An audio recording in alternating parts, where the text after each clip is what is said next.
एक बात गौर से समझ लीजिए कि जब जब आपको लगेगा कि बीएसपी कुछ नहीं कर सकती, मायावती राजनीतिक तौर पर खत्म हो गई हैं, तब तब आप मायावती के सियासी पैतरे से चारों खाने चित होंगे।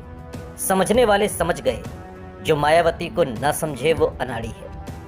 उत्तर प्रदेश में 2017 के विधानसभा चुनाव के बाद से मायावती और बीएसपी पर बीजेपी की बी टीम होने का तमगा लगा हुआ है। इस बात की चर्चा होती रही कि मायावती पर्दे के पीछे से बीजेपी की मदद करती है। फिर चाहे अलग अलग चुनावों में ऐसे प्रत्याशी उतारना हो जिससे विपक्षी दलों को नुकसान तो हो लेकिन बीजेपी को फायदा हो, या फिर समय समय पर सरकार की कुछ नीतियों और फैसलों पर सहमति जताना हो। मायावती राजनीति की माहिर और पुरानी खिलाड़ी हैं। वो राजनीति में कब क्या करेंगी ये कोई नहीं जानता। इस बार के लोकसभा चुनाव में भी मायावती कुछ ऐसा ही करती नजर आ रही हैं, जिसकी भनक न विपक्ष को थी और न ही बीजेपी को। यूपी में मायावती ने 2024 की लड़ाई को बेहद दिलचस्प बना दिया है। बीएसपी ने बीजेपी के बी टीम होने के तमगे को दूर करने का पूरी तरह से मन बना लिया है। आलम यह है कि हाल ही में आई बीएसपी प्रत्याशियों की लिस्ट ने सपा और कांग्रेस के साथ साथ बीजेपी की भी कई सीटों पर खेल बिगाड़ने की कोशिश की है।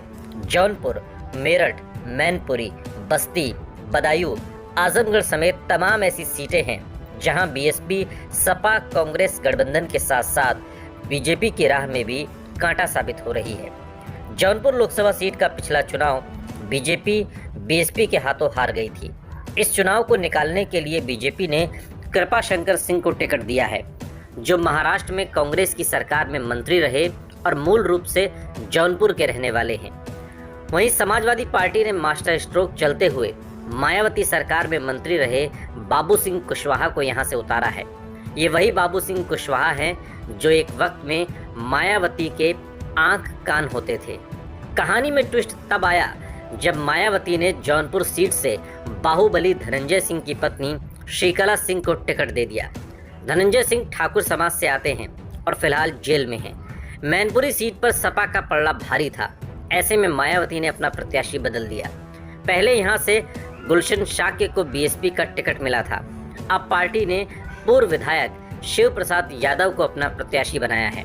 वो घोसी यादव बिरादरी से आते हैं और 2007 में भरथरा से विधायक रह चुके हैं। वो यादव वोटों में सेंध लगाकर समाजवादी पार्टी की मुश्किलें बढ़ा सकते हैं। मेरठ में बीजेपी ने अपने सिटिंग सांसद राजेंद्र अग्रवाल का टिकट काटकर मशहूर टीवी सीरियल रामायण में राम की भूमिका निभाने वाले अरुण गोविल को प्रत्याशी बनाया है। बीजेपी त्यागी समाज को अपने समर्थन में मानती रही। अब मायावती ने मेरठ में देवव्रत त्यागी को प्रत्याशी बनाकर बीजेपी के कोर वोट बैंक में सेंध लगाने की चाल चली है और उसे मुश्किल में डाल दिया है। आजमगढ़ में अखिलेश यादव के चचेरे भाई धर्मेंद्र यादव सपा की तरफ से चुनावी मैदान में हैं, तो बीजेपी ने यहां से मौजूदा सांसद दिनेश लाल यादव निरहुआ को उतारा है।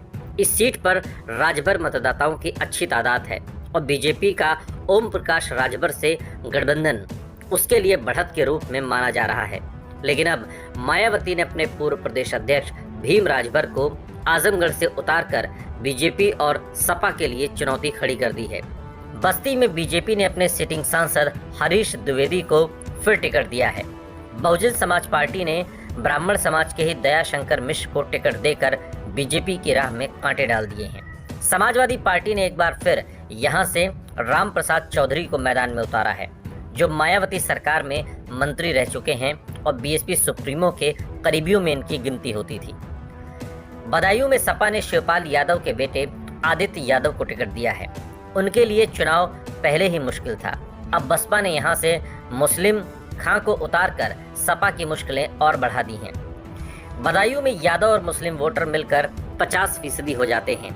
इसी तरह बरेली सीट पर मास्टर छोटेलाल गंगवार को उम्मीदवार बनाकर बसपा ने लड़ाई त्रिकोणीय बना दी है। बीजेपी ने यहां से पूर्व मंत्री छत्रपाल गंगवार और सपा ने पूर्व सांसद प्रवीण सिंह एरन को टिकट दिया है। यूपी की आबादी में मुसलमानों की करीब 20% हिस्सेदारी है। बीएसपी ने मुस्लिम वोट बैंक को साधने की पूरी कोशिश की है। बीएसपी ने अब तक 55 उम्मीदवार घोषित किए हैं, उनमें से 14 मुस्लिम हैं। कुल मिलाकर बीएसपी अब तक 25.45% टिकट मुसलमानों को दे चुकी है। अभी उसे 25 और सीटों पर अपने प्रत्याशियों की घोषणा करनी है। यूपी में सपा और कांग्रेस गठबंधन ने अब तक घोषित 72 उम्मीदवारों में से 7 ही मुसलमानों को टिकट दिए हैं। बीएसपी के लिए इस चुनाव में समीकरण बदल रहे हैं और इंडिया गुट द्वारा मायावती को बीजेपी की बी टीम कहना सियासी शरारत से ज्यादा कुछ और नजर नहीं आता। मायावती चुनाव से पहले और चुनाव के बाद ही भ्रमजाल नहीं बनाती, चुनाव के बीच में भी बनाकर रखती है। विरोधियों को इससे समझ ही नहीं आता कि मायावती का विरोध करें या समर्थन।